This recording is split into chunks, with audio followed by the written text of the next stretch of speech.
मी state बँकेचा कर्मचारी बोलत आहे. हा बोला.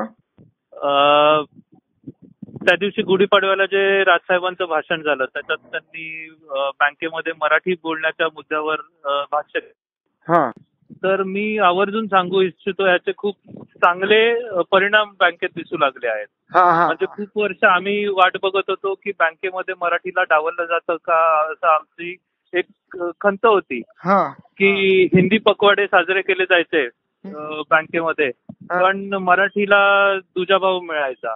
ओके. पण आता हे जे काही साहेबांनी त्या दिवशी हा मुद्दा उपस्थित केला त्याच्यानंतर आमूलाग्र बदल दिसून आले. अच्छा. बँकेने हिंदी भाषिकांसाठी एक माहिती पुस्तिका काढली आहे हा की त्यांना रोजच्या वापरातले मराठी शब्द शिकता येतील, ओके.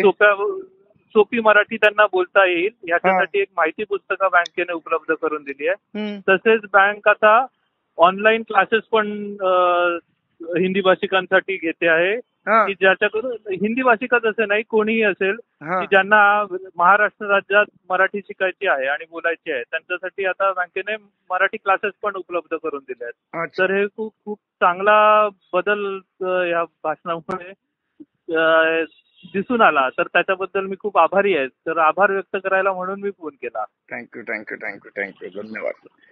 चालेल चालेल. हा थँक्यू. तुम्ही गोष्ट आहे आणि तुम्ही मराठीसाठी काम करतायत त्याच्याबद्दल आम्ही खरंच खूप आभारी आहोत आणि त्याच्यामुळे मराठीला योग्य तो मान सगळीकडेच मिळेल अशी आमची अपेक्षा आहे. Thank you thank you.